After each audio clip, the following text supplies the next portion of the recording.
안녕하십니까. 이번 시간에는 경제구조에 대해서 알아보도록 하겠습니다. 경제구조는 레이 달리오가 얘기하는 부채 사이클론에 근거해서 설명을 드리도록 하겠습니다. 경제 안에서 일어나는 가장 기본적인 것은 거래입니다. 사람 간의 거래, 기업 간의 거래, 사람과 기업 간의 거래, 중앙은행 간의 거래, 그리고 중앙은행과 기업 간의 거래 등등이 있습니다. 그 중에 정부와 정부 간의 거래, 중앙은행과 중앙은행 간의 거래는 다른 국가와 일어나기 때문에 그 부분까지 넣게 되면 국제경제가 됩니다. 그럼 경제 구조를 이루는 최소 구성 요소는 거래입니다. 여러분은 거래를 모르지 않습니다. 그리고 살면서 계속 거래를 하면서 살고 있습니다. 무언가를 사고 무언가를 팝니다. 서비스를 사고 금융자산을 사고 상품들을 삽니다. 그리고 현금이나 크레딧 카드로 결제를 합니다. 결제라는 거와 거래라는 것은 분명히 다릅니다. 신용이나 현금을 통해서 주고 금융자산 서비스 상품을 받는 거래가 일어나는 거고요. 그거에 대해서 결제를 하는 부분들은 다르게 됩니다. 그래서 거래라는 부분은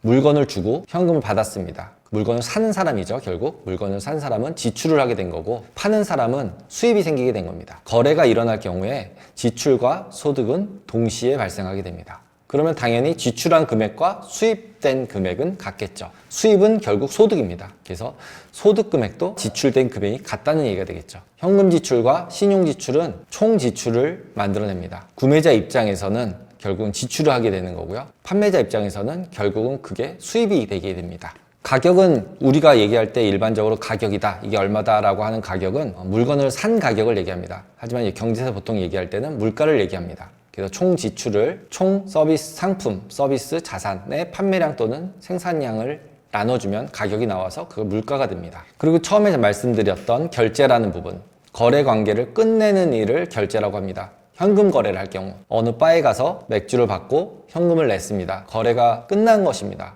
현금 결제로 완료가 된 거죠, 거래가. 그런데 신용카드를 가지고 결제를 했다면 거래가 끝난 것일까요? 끝나지 않았습니다. 왜냐하면 아직 현금으로 결제하진 않았으니까요. 카드로 결제를 했지만 카드 결제되는 통장에 돈이 없다면 결제가 되지 않았죠. 그러면 그 거래는 완료되지 못합니다. 그래서 거래 미완료입니다. 부채, 빚, 채무가 발생을 하고요. 증권, 계약, 채권 등이 발생하게 됩니다. 그런 거래가 어떤 거래? 신용거래입니다. 그리고 신용화폐라고도 합니다. 신용거래가 완료되려면 어떻게 돼야 되나요? 줄 의무가 있는 사람, 받을 권리가 있는 사람이 서로 현금을 주고받아서 없애야 됩니다. 그래서 거래가 완료되면서 부채와 자산이 같이 없어집니다. 그리고 거래가 완료되기 위해서는 현금이 필요하게 되겠죠. 현금을 주고 부채를 없애는 겁니다. 그럼 시장은 무엇으로 구성이 되어 있을까요? 당연히 지금 말씀드렸듯이 거래들로 구성이 되어 있습니다. 자동차를 사고 파고 하는 사람들이 모여 있고요. 그게 한 사람이 모인 게 아니라 여러 명이, 중고차 시장처럼 여러 명의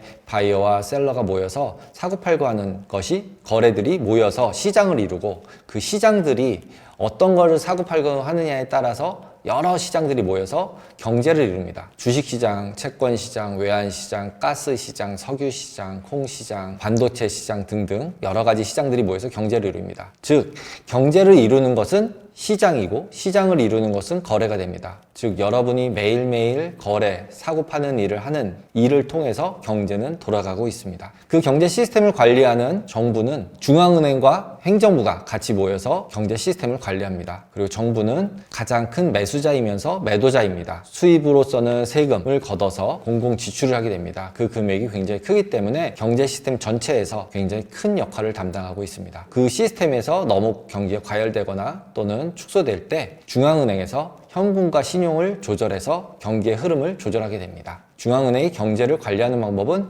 금리를 올리거나 내림으로써, 또 현금을 프린트를 더 찍어서 통화량을 늘리거나 줄임으로써, 회수함으로써 경제를 관리하게 됩니다. 그것들을 통해서 실질적으로 경제 구조가 잘 돌아가게 한다고 보시면 됩니다. 다시 한번 말씀드리면 경제 구조의 가장 기본적인 빌딩 블럭은 거래다. 그래서 거래가 모여서 시장이 되고, 시장이 모여서 경제를 이룬다. 그 안에서 현금 결제가 있고, 현금 거래가 있고, 신용 거래가 있다. 그리고 그 신용 거래가 굉장히 중요한 역할을 한다. 라는 것이 오늘의 정리입니다. 감사합니다.